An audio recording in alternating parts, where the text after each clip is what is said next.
Estamos aqui agora com Gilberto Strafati. Quero chamar aqui no palco Gilberto, bom dia. Vamos ver se você está me ouvindo. Gilberto, me escuta? Tudo bem? Maravilha. Tudo jóia, Gilberto. É um prazer ter vocês aqui novamente, como sempre, sempre trazendo conteúdos de relevância. E bom dia. Bom dia. Estão todos bem? Obrigado mais uma vez pelo convite, pela oportunidade de estar fazendo parte desse fórum super relevante. Estava vendo a palestra, espetacular a sessão de hoje, muito recheada aí de novidades dos temas mais relevantes, não só de automação, como também de inteligência artificial. Maravilha, Gilberto. E antes da gente começar, né, queria que você falasse um pouquinho para o pessoal que está aqui com a gente nessa manhã. Quem é o Gilberto Strafati? Perfeito, Wagner. O pessoal pode me chamar de Giba, é uma questão de simplificação, né? Meu avô chama Gilberto, meu pai chama Gilberto, então eu sou mais facilmente conhecido como Giba. Eu tenho o privilégio, a honra de hoje ser Chief Growth Officer da Practia Publicis Sapient aqui no Brasil. Agora, a Practia como empresa pertencente ao grupo Publicis Sapient, eu vou explicar um pouco dessa super novidade que é muito relevante para o ecossistema, para os nossos clientes. E eu sou responsável hoje por tudo aquilo que são novos negócios e novos desenvolvimentos. Então, os temas mais quentes, né, as práticas mais atuais e boa parte, né, da base de conhecimento da Publicis Sapient, eu estou encarregado de trazer para o Brasil com o timaço de feras, o Rodrigo responsável pelas operações locais e um time dentro do nosso escritório aqui em São Paulo. Maravilha, Giba. Prazer ter você com a gente aqui novamente. E já deixa aberto, o palco é seu. Você vai compartilhar slide com o pessoal? Vou sim. Vai, Quanto se tempo já eu pode... tenho, Wagner? 4 horinhas, 3 horinhas? Quanto tempo eu tenho? Oxe, o pessoal ia ficar feliz, viu, Giba? Mas são 40 minutos, Giba, para a gente ter um tempinho de perguntas no final, tá? Aí fica aí, faz no seu tempo aí dentro desse slot, tá? Pode Maravilha, deixa eu compartilhar a projetar minha tela, tela aqui. que eu já libero o pessoal aqui. Lembrando, gente, surgiu a dúvida na cabeça durante a apresentação, já coloca no chat, não precisa esperar o final da palestra, tá bom? Porque nós vamos respeitando a ordem de chegada de cada pergunta. Havendo tempo, nós fazemos a pergunta. Se não tiver tempo, você se conecta ao palestrante e faz a pergunta diretamente para ele, tá bom? Então vamos lá. O palco é seu. No final eu volto com as perguntas, tá, Gilberto? Maravilha. Vocês já estão vendo a minha tela? Já estamos vendo. Só clique em ocultar, tá aí na tarja branca. Aí, maravilha. O palco é seu, no final eu retorno, Giba. Muito bom, pessoal. Obrigado pelo espaço. Depois dos feras, né, o Vitor palestrando. A palestra agora também super interessante. Fico feliz aí de poder complementar um pouco esse conteúdo, algumas reflexões. E a gente vai trazer o nosso POV, o nosso ponto de vista com relação à governança de Generative AI e a relação que GenAI tem hoje com as frentes de automação inteligente de processos, ou mais comumente chamados aí de automação, Robotic Process Automation, RPA, ok? Eu sou o Gilberto, Chief Growth Officer da Practia Publicis Sapient aqui no Brasil, e vou explicar um pouquinho dessa mudança de nomenclatura, porque talvez nem todos vocês estejam cientes desse movimento.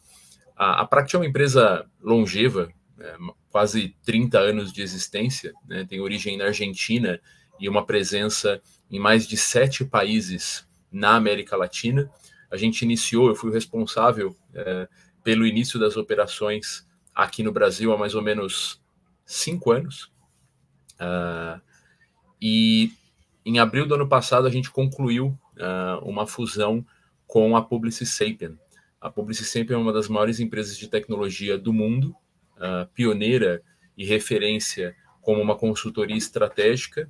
A Publicis Sapient é o braço de tecnologia da Publicis Group, que possivelmente vocês conhecem, da parte de mídia e marketing. A Publicis Group com base em Paris, com ações na Bolsa, e a Publicis Sapient com base em Boston. É um ecossistema bastante interessante, porque eles não tinham operações na América Latina da parte de tecnologia, e hoje a Practia é a Publicis Sapient Latam. Então tem sido um movimento bastante virtuoso, de bastantes oportunidades de ampliação da nossa oferta local, né? Só para vocês terem uma ideia da relevância dos números, né? O Grupo Publicis tem mais ou menos 100 mil colaboradores no mundo, e agora o nosso braço de tecnologia tem 25 mil pessoas distribuídos em 64 países. Então a gente sai de uma empresa que é prioritariamente regional, Latam, para uma empresa global. Isso amplia a nossa capacidade de atendimento nearshoring e a nossa capacidade de atendimento de contas globais. E também amplia nossas áreas de conhecimento, a nossa expertise, a partir desse ecossistema da Publicis Group, que tem muita vivência e muita experiência na parte de dados, mídia e transformação digital, né? Dando aqui pequeno highlight, acho que é importante porque talvez vocês não conheçam essa estrutura, né? Essa é a estrutura da Publicis Sapient Latam, né, que é a Practia originalmente. Nós temos escritórios em 7 países com capacidade de faturamento local, né? E no Brasil nós temos uma equipe também com um foco muito grande em transformação digital, gestão de projetos, data e AI, e agora a prática sendo fortemente trabalhada de Salesforce aqui no Brasil, né? Só na América Latina a gente tem mais ou menos 1.600 colaboradores, 7 escritórios e, como eu disse, mais de 30 anos aí, quase 30 anos de existência, tá? Então a gente está muito orgulhoso agora de fazer parte da Publicis Sapient. Vocês vão ver uma mudança bastante interessante, positiva, nas nossas redes sociais, na nossa comunicação, agora Practia como Publicis Sapient Latam, tá? Acho que é importante, e a gente começa a palestra com esse momento jabá, porque é um movimento muito novo e talvez vocês não tenham conhecimento dessa nossa expertise, dessa nossa vivência. Agora, novamente, a gente é uma empresa de referência global, né? Só destacando aqui alguns prêmios, né? A gente foi escolhido como uma das 50 maiores consultorias do mundo.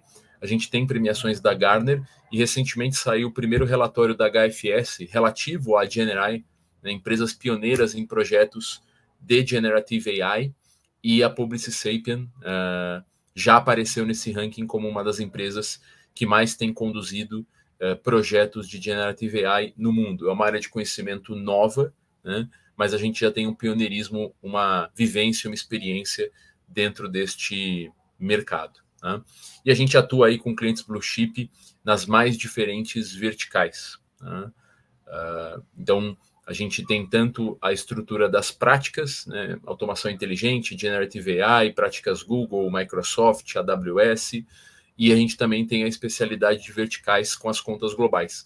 Então, o que a gente tem feito nesse momento é fazer bastantes benchmarks, né, e apresentar as nossas práticas globais para os nossos times no Brasil e na América Latina. Então, se você é uma empresa que tem interesse em conhecer o que a gente está fazendo de Generative AI, eventualmente a gente já é fornecedor de vocês em outro local do mundo, tá? Então aqui um pouquinho das nossas empresas blue chip onde a gente tem trabalhado. Muito bem. Vamos falar um pouquinho sobre governança de Generative AI, porque, primeiro, a gente tem que entender que a gente está falando de algo relativamente novo, né? A gente não pode negar a pressão competitiva que foi gerada a partir do momento que a OpenAI liberou o ChatGPT em dezembro de 2019, né, para o público.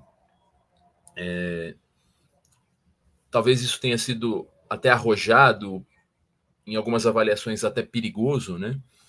Mas a partir do momento que as pessoas têm contato com ferramentas como Generative AI, a partir do momento que as pessoas percebem que um chatbot inteligente consegue responder boas perguntas, né? E agora com, né, desde o GPT-3, agora o GPT-4, agora o GPT-4 Omni, a gente vê uma disseminação depois do Gemini, Llama e outras tantas modelos, né, os Large Language Models.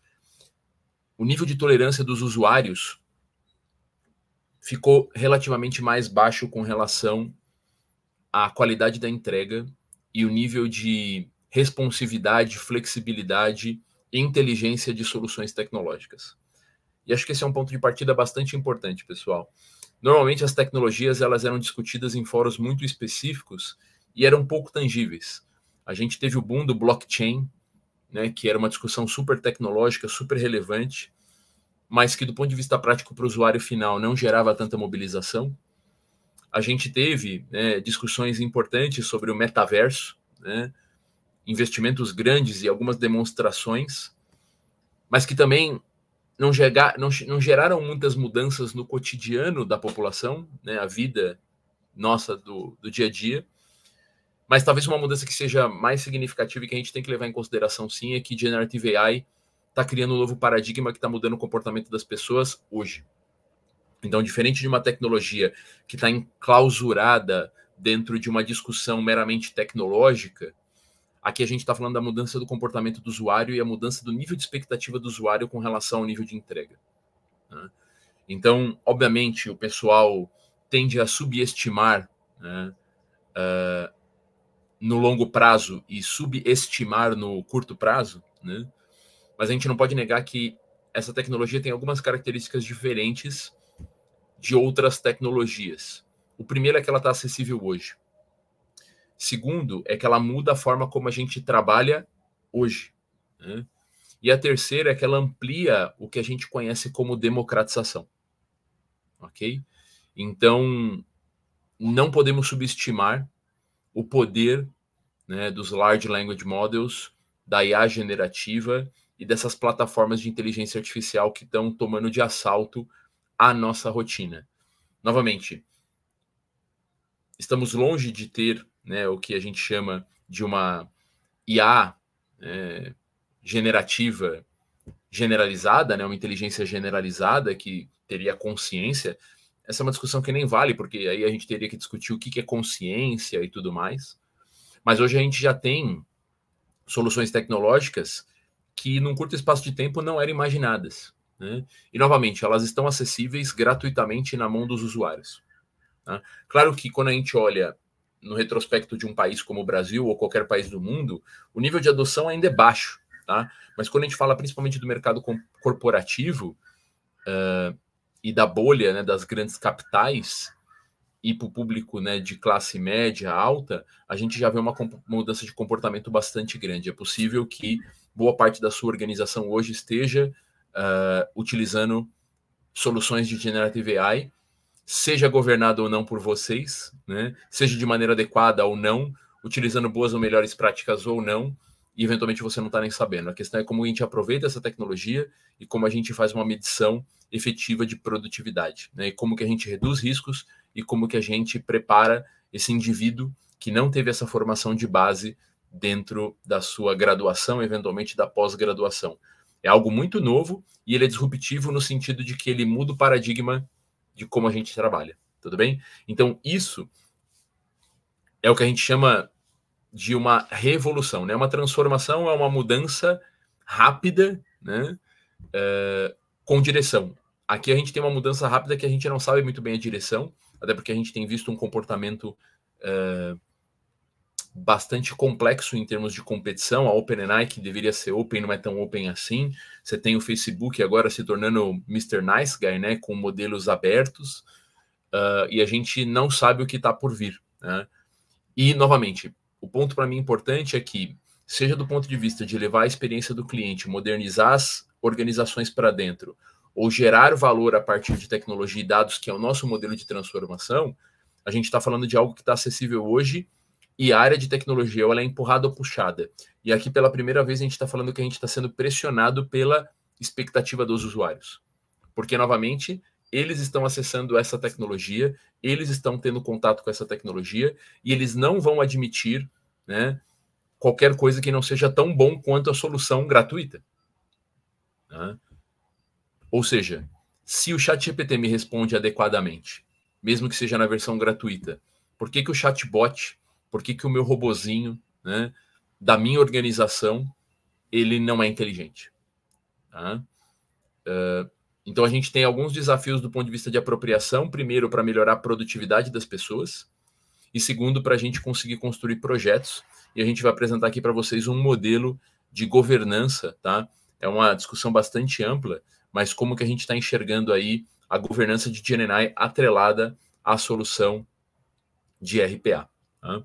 A gente tem um acrônimo, né, quando a gente trabalha nas empresas, que é SPEED. Né? São nossas competências. Então, dependendo da necessidade do nosso cliente, a gente conecta essas letrinhas, né? E boa parte dos projetos transformacionais, eles vão desde estratégia até a parte de dados, tá? Então, qual o motor de crescimento, para onde o cliente tem que ir, quais são os benchmarks, estratégia, toda a parte de desenvolvimento, gestão de produtos, revisão da experiência do cliente, desenvolvimento das soluções tecnológicas e toda a parte de dados e inteligência artificial.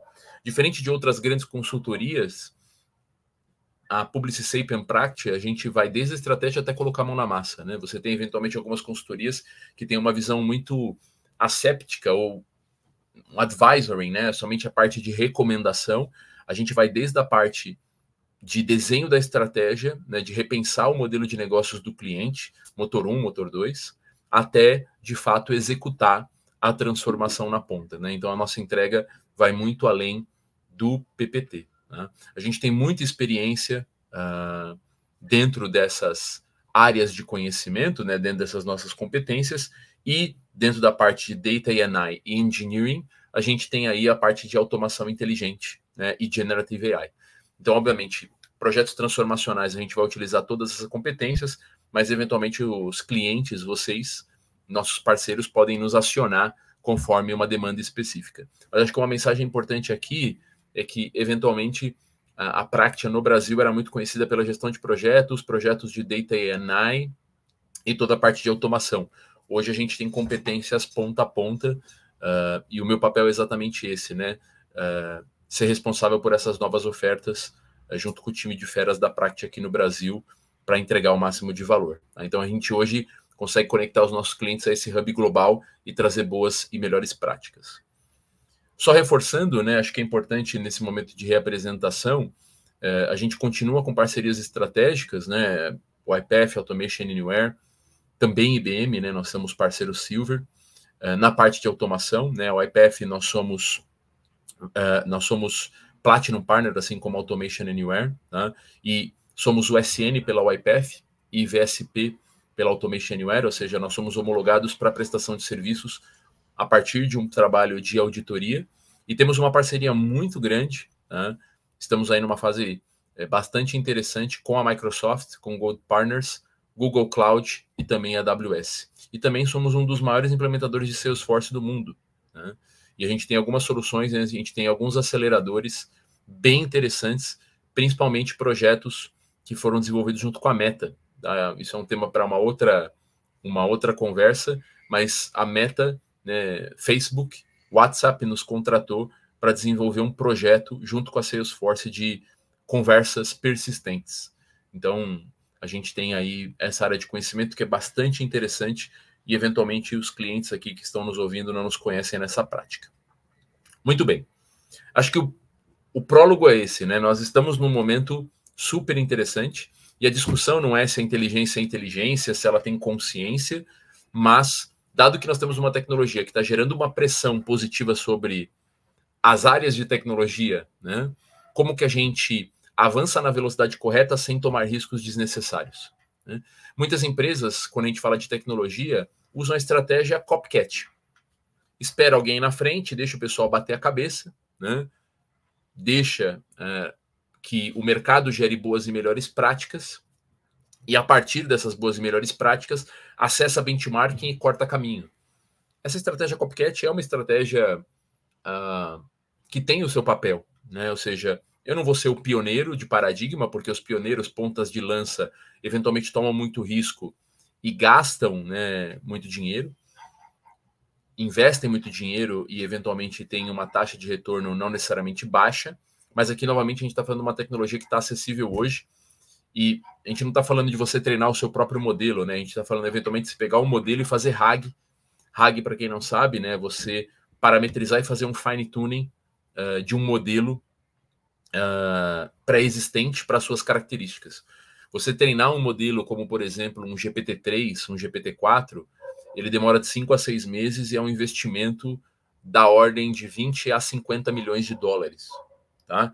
Isso sem contar a força de trabalho envolvida. Eu estou falando só o custo de treinamento. Tá? Então, isso é muito interessante que vocês tenham um panorama do quanto de dinheiro a gente está falando. Né? Poxa, eu vou acessar modelos existentes, open source, eu vou trabalhar com modelos de mercado através de APIs, ou eu vou criar um modelo próprio? Essas são escolhas, tá, que fazem parte dentro dessa discussão de governança, mas só para vocês terem uma ideia, é claro que existem empresas que têm dados numa volumetria, né, e com refinamento e granularidade que eventualmente caiba essa discussão, mas hoje você tem um modelo proprietário, a gente está falando de um investimento da ordem de 20 a 50 milhões de dólares. E considerando o Microsoft, considerando o Facebook, considerando a AWS, considerando Google, dificilmente a gente vai conseguir acompanhar, né?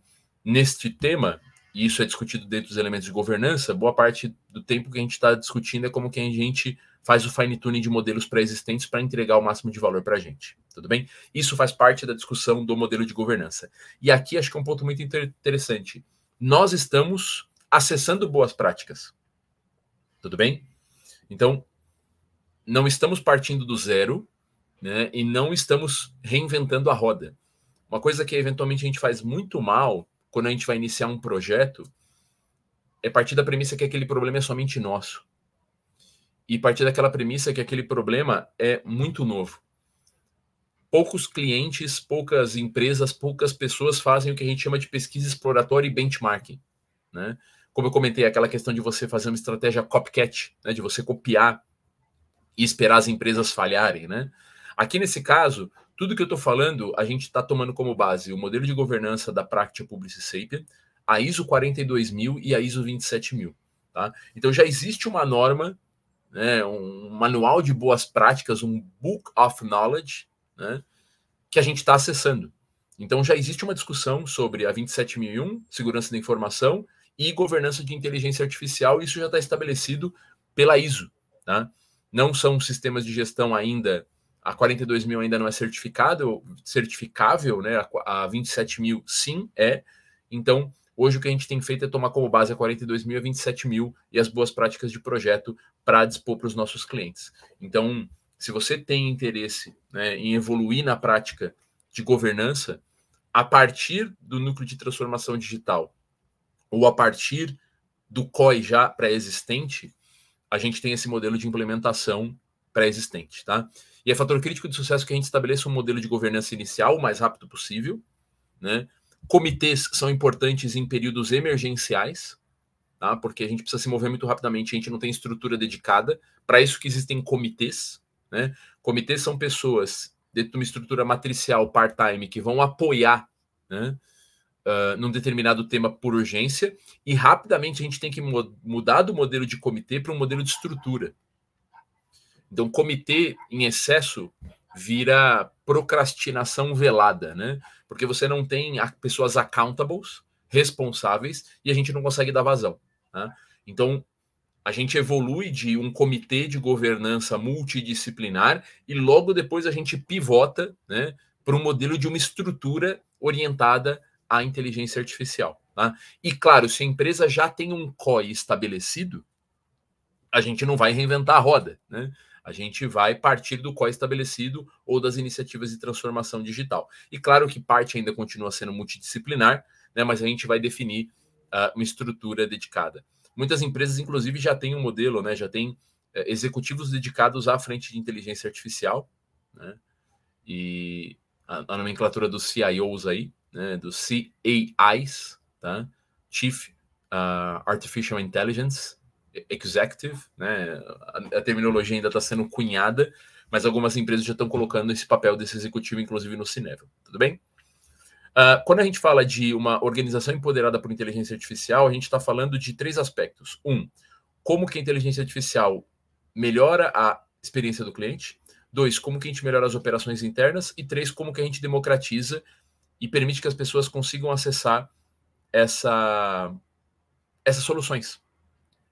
Ninguém que fez graduação, pós-graduação, recentemente, foi formado em boas práticas de engenharia de prompt, por exemplo. Tudo bem?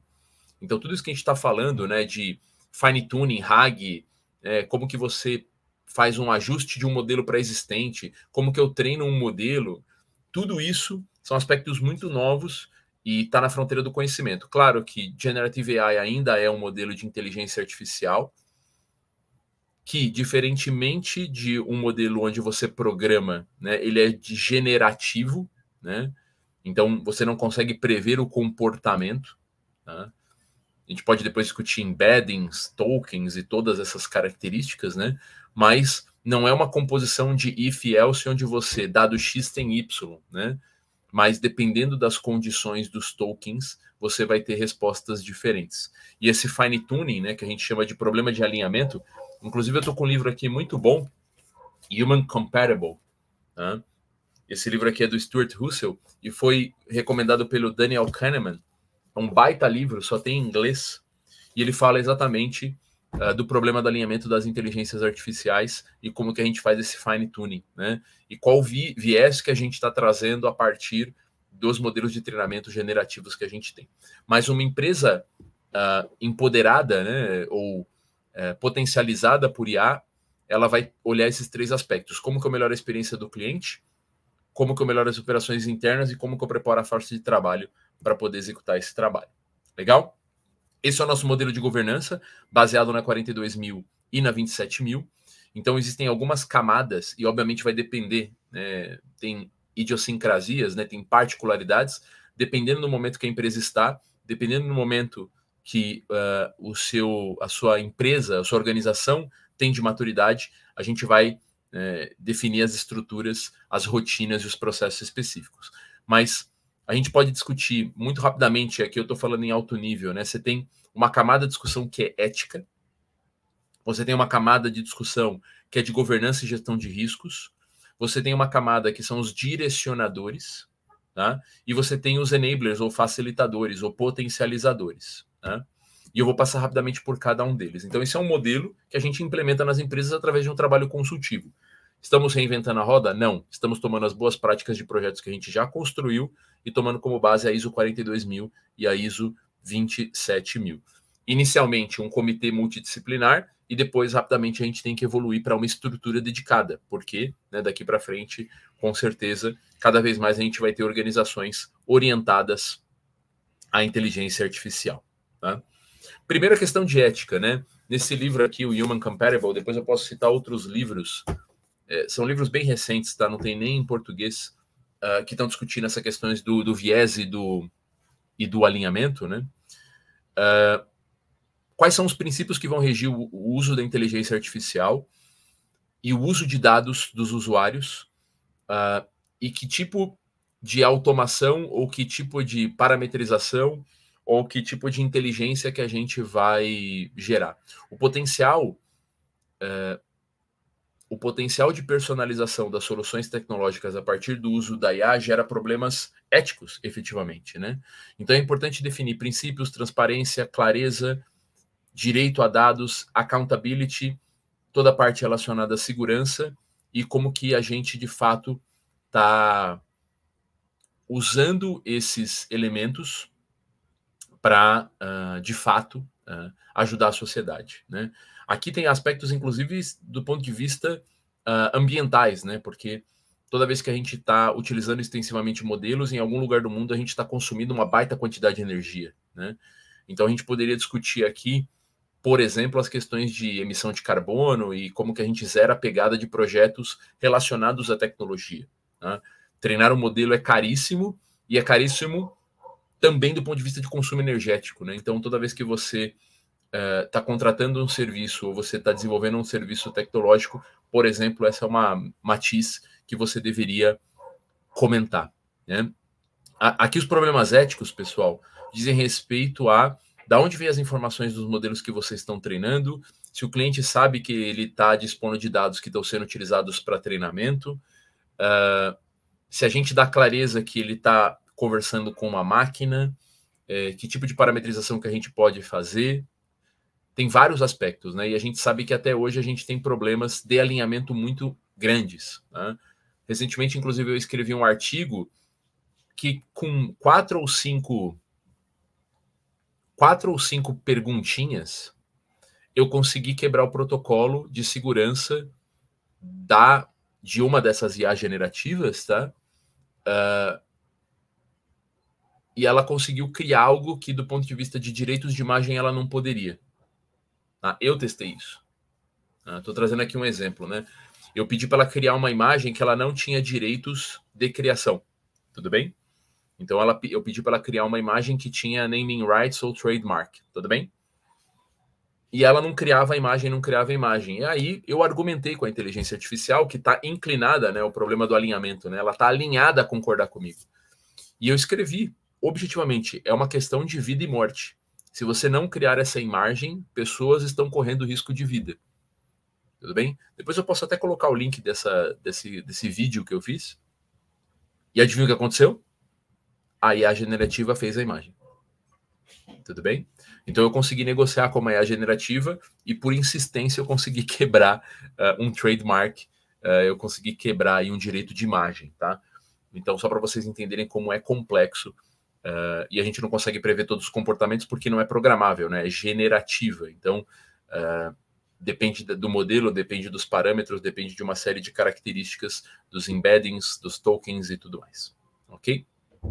Então uma camada muito importante é ética, tá? Como que a gente vai usar, qual tipo de transparência que a gente vai dar, que tipo de dado que a gente vai dar acesso, que tipo de clareza que a gente vai dar, como que a gente retroalimenta os dados, o cliente enxerga isso. Uma das principais críticas do Elon Musk à OpenAI, ele era antes um acionista, né, é que a OpenAI não é open. Então, quando você pergunta, né, para o Sam Altman, né, e para a Mia Murati, né, que é a CIO, né, CIO ou COO, tá? Que é responsável pelo modelo, né, um dos modelos da OpenAI, eles não falam de onde que eles estão tirando a informação, né? Então não é tão open assim, diferentemente do Facebook que está indo num caminho de abrir um modelo open source. Então, ética é um fator muito importante. Quais são os limites do uso, quando que a gente pode usar, como não pode usar, como que a gente dá transparência, como que a gente retroalimenta e como que a gente comunica isso ao mercado, ao cliente e como que eventualmente a gente elimina a pegada de carbono e a gente zera qualquer impacto. Lembrando que parte desses treinamentos, pessoal, eles envolvem mão de obra em condição complexa. Tá? Quando você tem um humano quebrando CAPTCHA, né, você tem muitos desses modelos de treinamento, basicamente é você, através de uma imagem ou de um texto, reconhecer, né? E muitos desses treinamentos são feitos em países de terceiro mundo, em condições de subemprego, né? Então, se você está utilizando o modelo generativo da empresa A, B ou C, assim como a gente faz qualificação de fornecedores para qualquer fim, o quanto que você sabe como esse modelo foi treinado, sabe? E em que condições esse modelo foi treinado. Então, a gente sabe de muitos núcleos de desenvolvimento na Venezuela, na América Latina em geral, na Índia, no leste asiático. Então, tem algumas condições que são interessantes de você discutir, inclusive, né? Então, qual o impacto energético de um modelo como esse e qual o impacto social. Tá? Mas só lembrando, né? É muito difícil você tomar a decisão de treinar o seu próprio modelo, porque a gente está falando novamente de investimento aí de 20 a 50 milhões de dólares, tá? Minimamente. Então tem uma camada que é ética, beleza? E eu recomendo, depois a gente pode passar essas literaturas relacionadas a problemas do alinhamento, tá? Porque esses modelos, eles acabam reproduzindo comportamentos ruins. Bem rapidinho, governança e risco, tá? O modelo de governança, ele vai estabelecer que tipo de produto que a gente vai desenvolver, como que a gente vai auditar, quais são as camadas de segurança, qual o nível de transparência, qual a disponibilidade. Se é gratuito, se é pago, como que a gente vai utilizar, como que a gente vai informar, né? Em que casos que a gente vai utilizar o modelo A, o modelo B, se é um modelo proprietário, se é um modelo com RAG, né, alinhado com fine-tune, se é um modelo via API, né? Que tipos de projeto a gente pode utilizar, quais são os riscos associados à utilização dessas APIs, qual é o ecossistema disponível que é bastante amplo, né? Então, quando a gente está falando aqui de governança, a gente tem várias camadas relacionadas à aplicação dessa IA generativa, no que tange principalmente, né, a demonstração de resultado, a transparência e a segurança. Tá? Quer dizer, eu gostaria de saber que os dados que eu estou imputando no chatbot de um banco estão retroalimentando o próprio modelo. Tá? Inclusive, né, isso é uma opção para quem trabalha com ChatGPT. Se você não coloca lá em configurações, tá? Você está retroalimentando o modelo, não online, obviamente, né? Mas todos os dados estão sendo armazenados e depois vão treinar um modelo futuro. Então, o que você escreveu no GPT-3 possivelmente foi usado para treinar o GPT-4. GPT-4 para o GPT-5, a não ser que você tenha lá nas configurações da OpenAI bloqueado essa opção. Né? Eu gostaria de saber se o que eu estou escrevendo está retroalimentando esses modelos. E aqui tem um ponto muito importante. Quanto mais a tecnologia é acessível, mais eu preciso de uma governança. E aqui pode parecer até anacrônico, né? Quanto mais eu democratizo, quanto mais acesso eu tenho, mais governança eu tenho que ter descentralizada. Então, o que a gente está falando aqui é que, diferentemente do passado, onde eu tinha um pool de desenvolvedores que tinham um conhecimento tácito específico de programação, e eu conseguia fazer controle de acessos, ambiente e tudo mais, agora todo mundo é um potencial desenvolvedor. Obviamente não com o mesmo nível de destreza, ok? Mas a gente alcançou um novo nível de democratização. Né? As ferramentas low-code e no-code, elas aumentaram o potencial de democratização. Né? Quando a gente fala do RPA especialmente, a gente tem um potencial gigantesco. Né? Mas agora a gente está falando de uma interface conversacional. Então, se eu tinha um pool de desenvolvedores, né, que dependendo de uma organização varia de 1 a, sei lá, 10%, né, se é uma empresa de tecnologia, obviamente mais, se eu tenho uma equipe de engenharia, dados, tecnologia, com o low-code, eu ampliei porque eu posso desenvolver desenvolvedores cidadãos. Né? Isso já dá complicações, porque toda vez que a gente faz auditoria SOX e tudo mais, sempre tem uns scripts em Python, tem algumas automações dos robozinhos, ou que é contratado como SaaS, ou que no código-fonte tem o login e senha. Né? A gente sabe disso. Agora imagina que todas as pessoas da sua organização têm potencial de programar. Né? E aí a gente tem duas escolhas. A gente treina e prepara as pessoas ou a gente bloqueia tudo.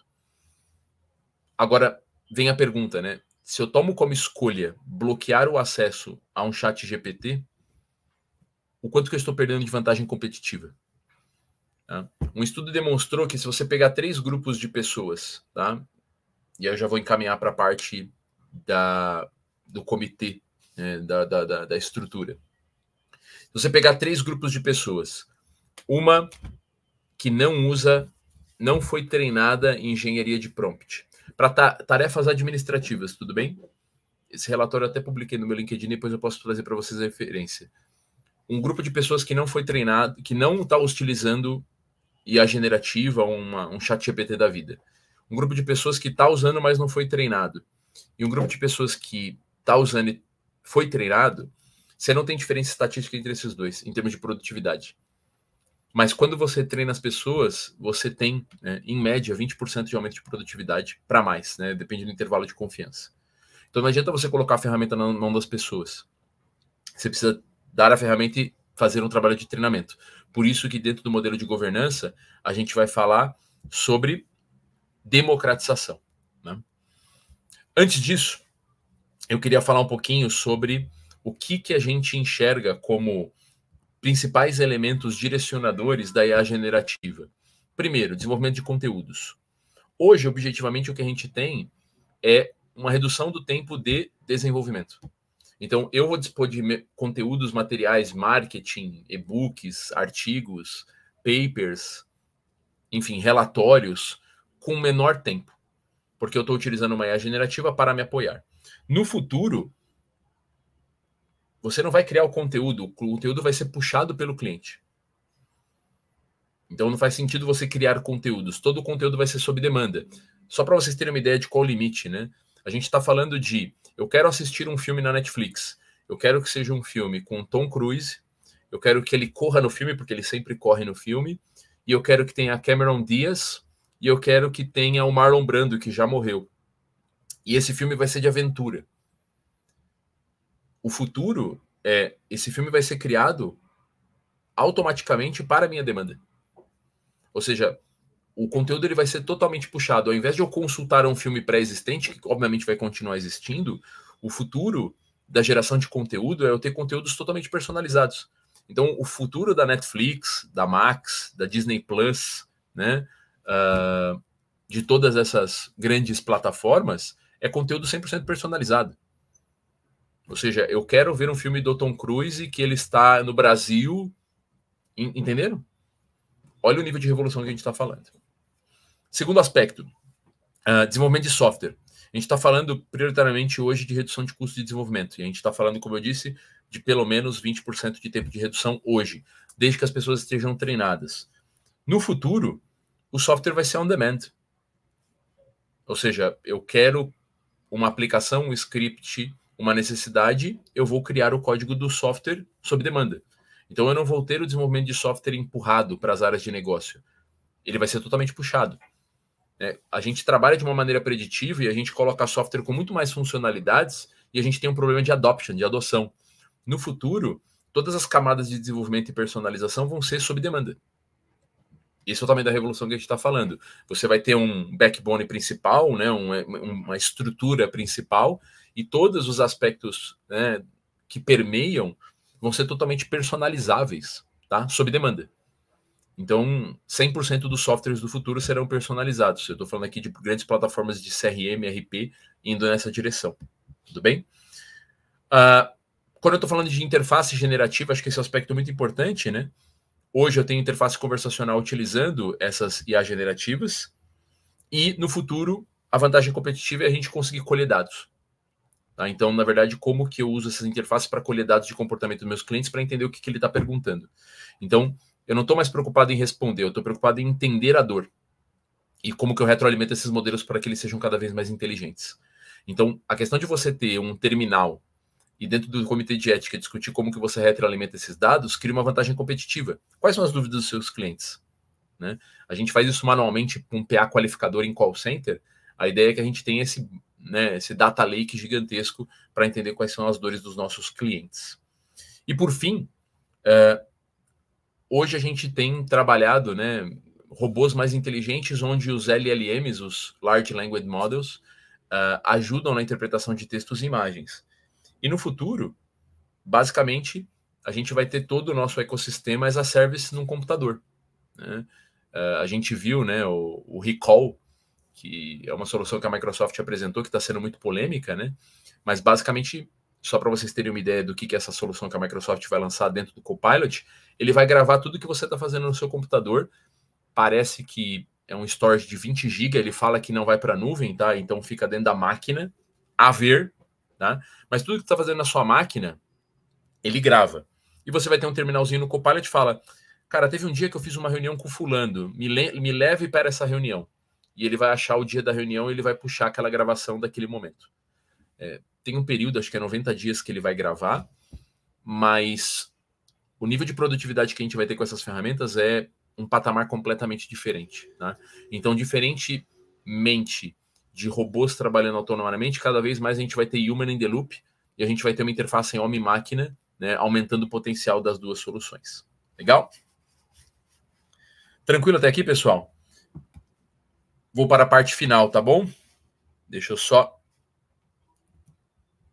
apresentar para vocês aqui alguns dados e o que a gente tem descoberto aí com relação a alguns estudos. Eu fiz um compêndio, isso está no meu LinkedIn, de todos os estudos relacionados ao aumento de produtividade com uso de inteligência artificial, tá? E, obviamente, qualquer fotografia é uma fotografia de um momento específico, mas hoje esses são os patamares de ganho de produtividade que a gente tem dentro do ciclo de desenvolvimento, de 20% a 40%. Então, 30% aí seria a média ou a mediana, né? Em diferentes estágios tem mais aplicações. As pessoas tendem a subestimar, né, no curto prazo e sobreestimar no longo prazo, e dizem que os desenvolvedores nunca vão morrer. Obviamente nunca vão morrer, mas a forma como a gente desenvolve sim vai ser mudada drasticamente. Né? Então a gente vai ter cada vez mais desenvolvedores cidadãos e a gente vai ter cada vez mais desenvolvedores profissionais com outras atribuições além de codar, né? Porque cada vez mais o código vai ser gerado através de interfaces conversacionais. Eu queria fechar essa palestra falando sobre um aspecto muito importante, democratização. A força de trabalho existente não está preparado para trabalhar com GenAI. Eu, você, boa parte das pessoas não teve formação de base para atuar com esse tipo de ferramenta, tudo bem? Então, o trabalho de governança, o trabalho de democratização dentro do aspecto de governança é fator crítico de sucesso. Bloquear essas soluções é uma perda de vantagem competitiva e sim, a gente precisa liberar isso com inteligência, capacitando as pessoas para usos inteligentes.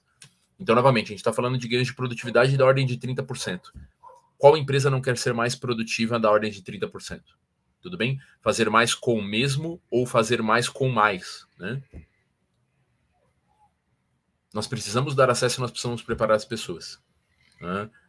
A gente tem um modelo de adoção e democratização, né, baseado em diferentes plataformas tecnológicas, e a gente precisa trabalhar a partir da discussão ética, a partir da discussão, né, de transparência, segurança, utilização. A gente precisa capacitar a força de trabalho de uma forma diferenciada. E não vai ser colocando no site da universidade corporativa com um videozinho que a gente vai resolver esse problema. É um trabalho de adoção que precisa de acompanhamento, precisa de workshops, botatons, precisa de uma série de coisas com régua de comunicação para que a gente consiga não só ensinar engenharia de prompt, né, mas preparar as pessoas para que elas sejam mais produtivas, tá? E hoje a gente já tem um modelo de democratização tanto para os usuários finais como para os usuários técnicos, né? Então é uma jornada aí que varia de 6 a 12 meses e a gente consegue criar todo esse plano de capacitação. Aqui a gente está tomando como base, né, o modelo que a gente atua sobre a Microsoft, né, com o Copilot e toda a Power Platform, mas isso é aplicável a qualquer plataforma de automação hoje que tenha uma interface de IA generativa. E só uma curiosidade, eu participei de um evento da Microsoft recente e às vezes a gente subestima o poder dessas ferramentas, né? Os copilots, eles são tão importantes que eles possibilitam a gente automatizar atividades que não valeria a pena fazer um RPA. Primeiro ponto importante, né? Eu fiz uma palestra recente, o Wagner estava inclusive no evento, o RPA morreu, né? E todo mundo ficou preocupado, por que o RPA morreu? Por que o RPA morreu? Cuidado, pessoal, né? Foi uma provocação clickbait, né? O RPA morreu no sentido de que, se você entrar no site da Automation Anywhere, se você entrar no site da UiPath, eles não falam mais RPA, né? Eles falam que é uma plataforma, né? Uma plataforma de orquestração digital, né? Baseada em IA. Entrem agora no site da UiPath, no site da Automation Anywhere, vocês não vão ver a palavra Robotic Process Automation, porque Robotic vem de robota, que vem de escravo, né? Pressupõe etapas muito lineares, pouco cognitivas, pouco flexíveis. E o RPA prestou um serviço enorme e fantástico, e vem prestando em boa parte das organizações, e a construção das automações com RPA vai continuar sendo relevantes, e a gente tem um trabalho de adoção ainda muito grande. Mas o que esses copilots permitem, acho que esse é o ponto importante, é que, de fato, a gente está automatizando atividades que não valeriam ser automatizadas por RPA, porque elas são pequenas demais e flexíveis demais. Então, se você olhar aqui as principais atividades que hoje as pessoas estão utilizando no Copilot, esse aqui é um dado da Microsoft, são atividades que o RPA não faria. Olha que interessante isso. Então, a gente tem uma camada, né, de automações de workflow, automações de processo, e aqui a gente está falando de task automation, né, que ou a gente dependeria do próprio usuário fazer, ou eu preciso ter algo muito mais facilitado através de uma interface conversacional. Resuma uma reunião, resuma um documento, me explique em função tal, me ajude a revisar esse e-mail. As atividades que hoje os copilots estão utilizando e ajudando as pessoas são atividades que o RPA não ajudaria. Então a gente tem uma camada que os copilots vão ajudar no dia a dia que afeta a produtividade. E aqui a batalha é no atacado. O RPA é no varejo. Se aqui eu tenho uma camada de uma empresa grande com 100, 200, 300 robôs, aqui eu estou falando da ordem de milhares. E não é conflitante. Por isso que todas as plataformas de automação que não falam mais de RPA estão também desenvolvendo seus copilots. Por quê? Porque aqui a gente está falando de task automation, a gente está falando de produtividade. Aqui a gente tem uma camada de task automation no atacado e a gente tem uma camada no varejo de automação, né? Para fechar, e aí eu passo para o Wagner para as perguntas. Esse é o nosso modelo de governança que integra Generative AI com as plataformas de automação líderes de mercado, né? Aqui as plataformas das quais a gente tem parceria, né? Então, o UiPath, Automation Anywhere, a própria Microsoft, né? IBM, BotCity, na parte de Python, né? E os modelos, né, que a gente pode consumir. Então, basicamente, como que a gente tem enxergado? Se você vai implementar um modelo de governança a partir da plataforma de GenAI, a partir do COI estabelecido, né? As plataformas de automação são soluções excelentes para orquestração de soluções de inteligência artificial.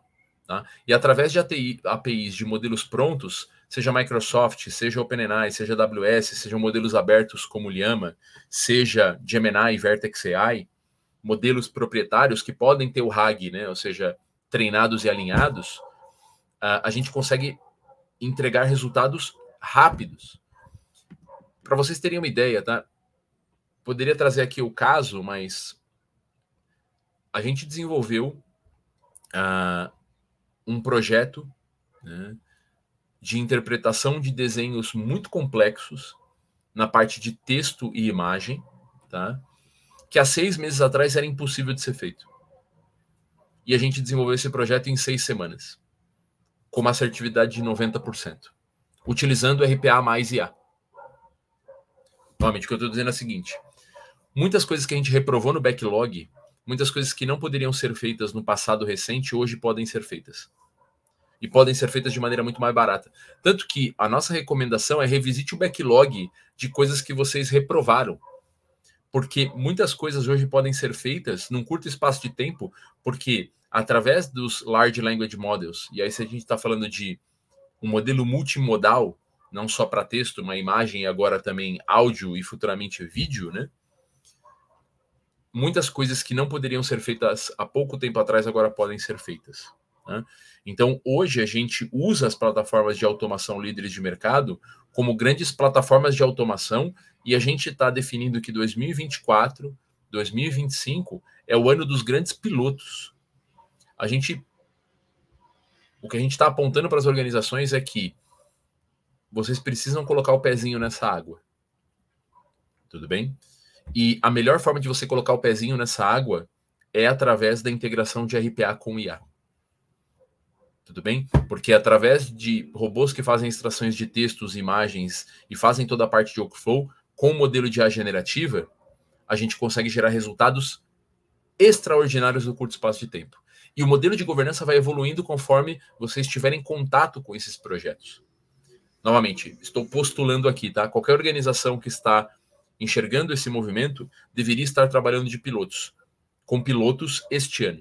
E o modelo de governança vai estar conectado ao crescimento dos pilotos em projetos. E esse ano, qualquer empresa que quer continuar sendo competitiva, seja no eixo de produtividade, experiência do cliente ou democratização, deveria fazer pilotos. E a forma mais segura de você fazer isso é utilizando as plataformas líderes de mercado de RPA conectadas a um modelo de LLM. E aqui, só para fechar, tem 3 padrões que a gente recomenda. Tá? 3 padrões que a gente recomenda. Você pode ter um LLM como um leitor e escritor.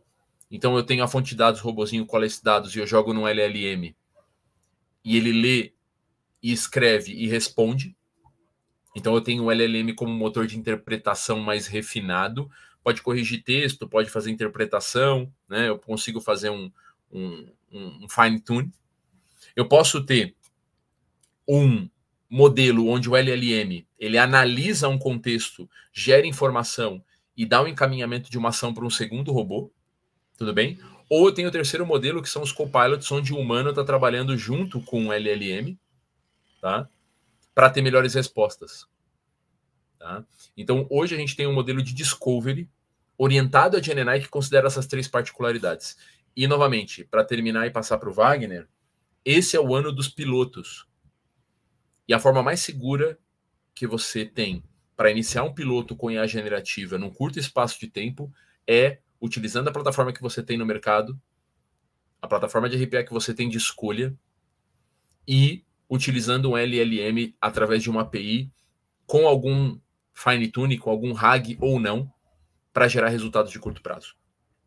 Ok? Então, eu gostaria de agradecer a todos novamente. A gente está à disposição.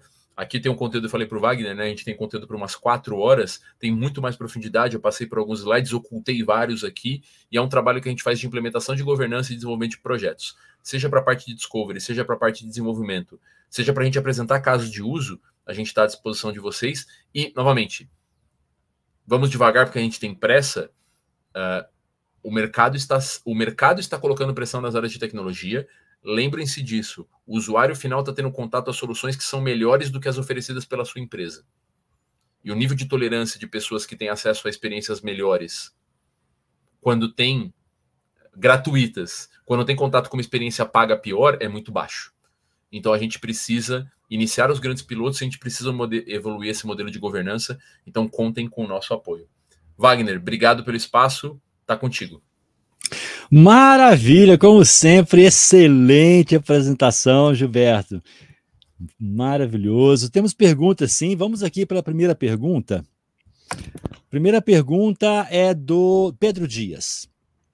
Quais os principais desafios acerca da governança de IA? Perfeito. O desafio, quando a gente fala, tem vários, né? Acho que a gente abordou alguns deles aqui. Aspecto ético, de segurança, de transparência, de accountability, né? Mas acho que se eu tivesse que resumir, Wagner, acho que é uma boa pergunta. Quem fez a pergunta? Pedro Dias.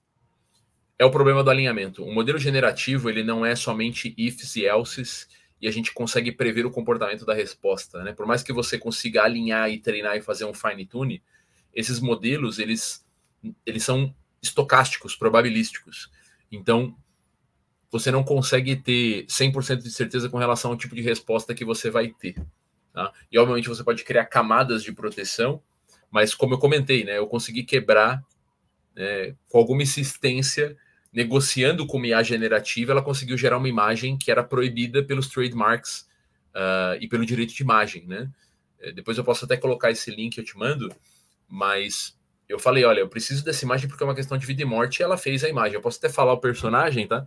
Eu pedi para ela fazer uma imagem do Super Mario, e ela fala, eu não posso fazer porque tem name rights, eu não posso fazer porque tem name rights, eu não posso fazer porque tem name rights. Eu falei, olha, é o seguinte, se você não fizer essa imagem, pessoas irão morrer.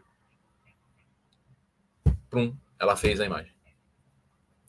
Então, o desafio que a gente tem, que se desdobra em vários aspectos, é essa questão de certo grau de imprevisibilidade que a gente tem sobre esses modelos.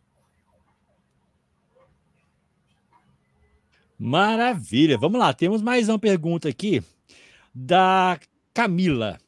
Observei que as pessoas da empresa em que trabalho são mais abertas e interessadas em trabalhar com RPA que a IA.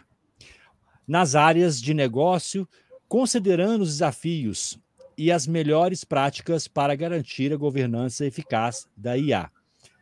Opa, acabei pulando pergunta aqui, gente. Vamos lá. Misturei duas. Vamos desde o início aqui. Vamos embora. Sem problema. Observei que as pessoas da empresa em que trabalho são mais abertas, interessadas em trabalhar com o RPA que a IA, pois parecem ainda ter receio da IA. Como você sugere que essa integração RPA com IA ocorra de forma amigável? Ótima pergunta. Eu não tenho dados para confirmar essa afirmação, né?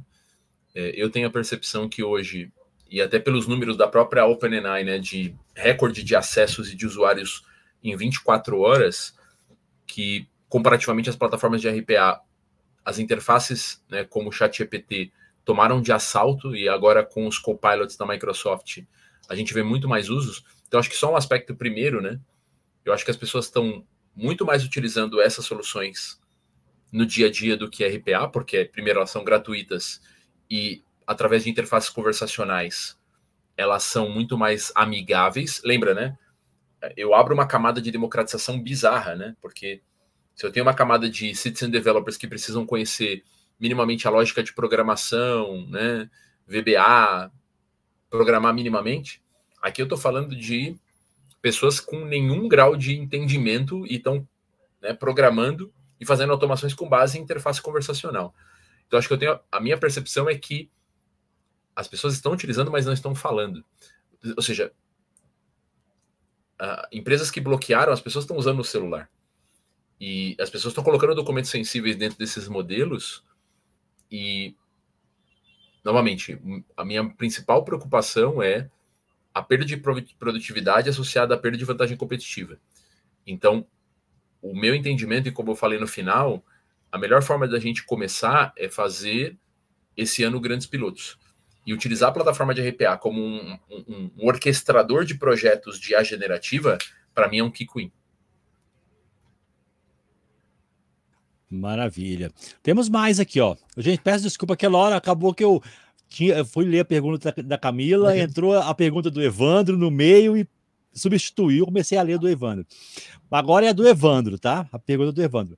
Existe framework para auxiliar na democratização do acesso às ferramentas de IA nas áreas de negócio, considerando os desafios e as melhores práticas para garantir a governança eficaz da IA, especialmente em termos de ética, conformidade regulatória e mitigação de risco? Sim. Dentro daquele comitê, dentro da parte de ética, governança e democratização, o programa de democratização, ele parte desses aspectos, né? Qual é o ecossistema, quais são as ferramentas, qual o nível de acesso, o que pode, o que não pode, é um modelo proprietário, é um modelo externo, bloqueia, não bloqueia, e a gente tem uma trilha de capacitação bastante extensa que não fala só da engenharia de prompt, né? Mas que tipo de informação que você pode colocar, que tipo de resultado que você pode acessar, e minimamente desenvolver camadas de, pelo menos, interfaces internas, né? Ou seja, eu vou utilizar um modelo existente, mas eu vou colocar isso dentro do meu cercadinho, né? Um sandbox próprio, porque aí pelo menos eu tenho alguma camada de segurança e eu consigo retroalimentar as dúvidas das pessoas. Novamente, qual é o ponto, né? E a gente comentou, eu quero saber o que as pessoas estão perguntando. Então, se eu crio a minha interface, o front-end da minha IA generativa para ajudar com RFPs, editais, resumo de reuniões, não importa, né? Aquelas 10 atividades lá que eu mostrei que são os task automations, eu consigo entender o que as pessoas têm dúvida e eu consigo fazer uma melhoria muito mais estratégica. Então, sim, a gente tem esse framework de desenvolvimento que não é só colocar um videozinho na universidade corporativa, tá? É toda essa discussão e envolve muito trabalho ombro a ombro, e muita comunicação e muito acompanhamento. Até porque essas ferramentas, e acho que esse é o ponto, né, Wagner? Essas ferramentas não estão paradas esperando a gente trabalhar, né? Elas estão evoluindo. Então, quando você começou a acessar uma, você já tem uma nova. Então, é um trabalho contínuo de educação continuada de fato. É isso aí, Giba. Olha, o Giba, você tem um tempinho ainda para responder algumas perguntas? Tenho sim. Tem, pode ser? Então vamos continuar aqui. A próxima pergunta é do Gabriel Borges. O mercado está se tornando algo além da simples implementação do RPA, e sim um serviço complexo integrado entre RPA, o LLM e as operações assistida, governada? Quando a gente sugere que as plataformas de RPA, que não falam mais que RPA, né, que é brincadeira, a gente vai ter que mudar o nome, né? RPA Congress vai ter que virar outra coisa, né? A gente vai ter que pensar porque as plataformas líderes de mercado já não usam o nome RPA, mas de fato os grandes key wins estão em a gente tomar a tecnologia existente e, seja com Human in the Loop, através de copilots ou através dos LLMs, dentro daqueles 3 modelinhos que eu colocar, criar key wins e pilotos esse ano. Para mim, estou novamente postulando. Esse ano é o ano que as empresas têm que colocar o pé nessa água, né? Porque, novamente, todo mundo vai errar, vai recair sobre erros, vai ter resposta errada, vai ter problema de alinhamento. Esse ano é o ano de fazer pilotos. E, para mim, a forma mais segura de você fazer um piloto no curto espaço de tempo é utilizando as plataformas de RPA como grandes orquestradores. Fantástico. Ó, a próxima pergunta é do Marlon. Achei excelente a profundidade em que o tema foi abordado na apresentação. A Prática Global possui cursos com esse tema, PA mais IA? Sim, a gente tem parceria com uma outra, a gente tem um braço de consultoria, né, que é o CETEC Consulting Group, e a gente tem um treinamento que a gente chama de Digital Belt. O pessoal vai se familiarizar, né, que tem o White Belt, o Yellow Belt, o Green Belt, né, Black Belt, né, do Six Sigma, do Lean Six Sigma, e a gente tem um produto que chama Digital Belt. E aí você tem o Digital Belt, que ensina ferramentas low-code e no-code, né, dependendo da plataforma tecnológica da empresa. E tem um outro treinamento que é só focado em ferramentas de IA generativa no-code, né, com interface conversacional. Então, quem tiver curiosidade, entra no site da CETEC, cetecnet.com.br, e tem o curso lá, chama Digital Belt Explorer. E aí ensina a utilizar esses copilots e essas ferramentas. Tem para tudo, tem IA para PPT, IA para dados, IA para análise, para criar script, IA para resumir reunião, IA, tem tudo, pessoal. Então, esses cursos são bacanas, Wagner, acho que é uma boa pergunta, principalmente pela curadoria. Porque toda vez a gente vê as 10 melhores ferramentas, as 15 melhores ferramentas, as 20 melhores ferramentas, e cada um desses não tem nenhuma da anterior, né? São novas. Você vai ficando totalmente defasado, é desesperador. Então, esse curso é bem interessante porque ele fez uma boa curadoria, é uma curadoria constante das principais ferramentas gratuitas. Maravilha. Tem uma outra pergunta aqui da Isabelle. Você falou aqui já uma fonte bacana, mas fica aqui a dica se quiser colocar outras coisas, né? Quais as fontes mais você indicaria para estudarmos e nos mantermos informados sobre governança, RPA e AI? Eu estou lendo esse livro do Stuart Russell, não sei se dá para ver aqui, Human Compatible, tá? Esse é um livro, só tem em inglês infelizmente, tá? Mas ele é um livro que fala do problema do controle e o problema do alinhamento. Então ele fala exatamente como esses modelos são treinados, por que é generativo, não é programável, e quais são os vieses que a gente tem com base nesses modelos. Ele cita vários casos emblemáticos, né, onde as IAs cometeram gafes, né, terríveis, tá? Então é bem interessante. Então ele explica como que é o modelo, como que ele é treinado, o que é um embedding, o que é um token, e aí a partir disso ele explica por que tem vieses, até porque ele está reproduzindo uma massa de dados da realidade humana que é preconceituosa, que tem viés. E tem um outro que é o The Alignment Problem, o problema do alinhamento. Tá? Deixa eu ver aqui o nome do autor. The Alignment Problem. Do Brian Christen. É um livro capa azul e rosa, tá? É do Brian Christen. É um baita livro também, tá? E ele vai muito na linha desse Human Compatible. Então, são os dois livros aí mais recentes que falam desse problema do alinhamento das IAs. E, obviamente, pessoal, a gente tende a subestimar no curto prazo, né, e superestimar no longo prazo. Leiam com parcimônia, porque eles falam de AGI, eles falam de algumas preocupações, eles criam cenários. Então, obviamente, a gente tem que ficar preocupado com o encaminhamento que essas IAs vão ter. A gente tem que acompanhar. Eles falam de problemas políticos, sociais e econômicos, mas a gente pode aterrissar para os nossos problemas mais mundanos do dia a dia, né? Que é como que a gente consegue colocar isso para melhorar a experiência do cliente, reduzir custo e melhorar a produtividade. Então, obviamente, olhem com parcimônia, porque às vezes o cenário que é colocado é quase o exterminador do futuro, entendeu? Então, leiam com parcimônia. Maravilha. Para fechar, então, o Giba, a pergunta do Márcio de Souza. Giba, pode dar mais detalhes do case de uso do Gen AI mais RPA? Quais os benefícios de uso de múltiplas plataformas? Perfeito. Hoje a gente tem alguns casos de uso, e quem tiver interesse, a gente pode marcar uma reunião para apresentar casos de uso e como que a gente faz o discovery e como que é a arquitetura, tá? Tem aquelas 3 arquiteturas que eu mostrei.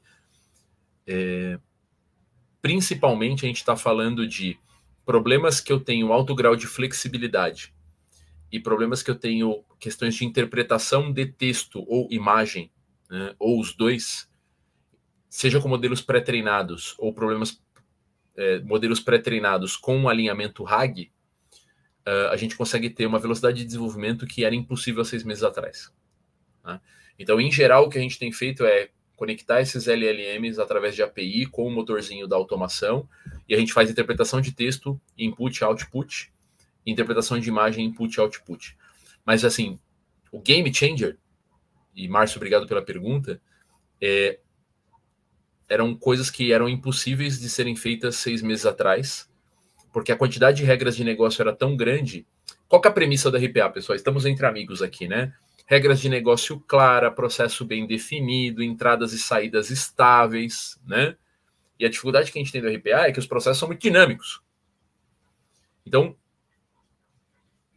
fazer alguns projetos era muito difícil porque os processos tinham tantas regras de negócio que a gente simplesmente a conta não fechava, né? Eram tantas portinhas lógicas, né?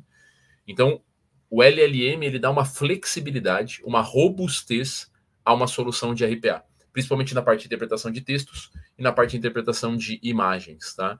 Então, algo que era impossível de ser feito ou não era viável fazer há 6 meses atrás, hoje a gente consegue fazer em escala de semanas, tá? E aí, claro, cada projeto é um projeto. Se você vai pegar um modelo pronto, se você vai treinar um modelo, se é um modelo pré-treinado com RAG, aí tem várias particularidades e depende do ecossistema, né? Qual modelo você vai utilizar, qual a plataforma de RPA, mas hoje a gente tem conseguido fazer projetos que eram impossíveis de ser feitos.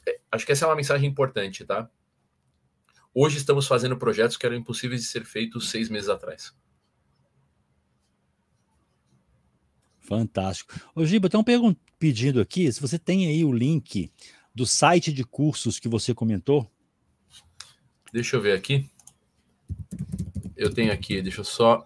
Se colocar aqui no chat privado, eu coloco para eles lá no chat. Ótimo. Tá aqui, pessoal. Foi legal, Wagner, o bate-papo? O pessoal gostou? Foi excelente. Várias parabenizações aqui. Que bom. Inclusive... E sempre bom estar contigo, viu? Sempre... Oh, maravilha. É um prazer enorme. Gosto muito pessoalmente de você. A gente tem uma relação de amizade aí ao longo de anos. E sempre estou muito feliz de participar desses eventos. Então, obrigado pelo convite. Excelente. Coloquei para eles aqui. Até teve uma pessoa aqui também que fez proativo, o grande Márcio de Souza, o Thiago Farias. Colocaram também o link dos livros. É um tema pesado, Wagner. Acho que só um comentário. É um tema pesado, eu sei. E por isso que depende da particularidade da empresa. Então, o meu convite é, se vocês têm interesse nessa parte de governança, caso de uso de GenAI, puxe uma reunião com o nosso time. A gente vai ficar mais do que feliz para ajudar. É algo muito novo, mas a gente não pode esperar. Então, estamos na fronteira do conhecimento, a gente precisa começar a colocar o pé nessa aguinha e ter pilotos e começar a discutir governança, e a gente está pronto para ajudar as empresas nesse sentido.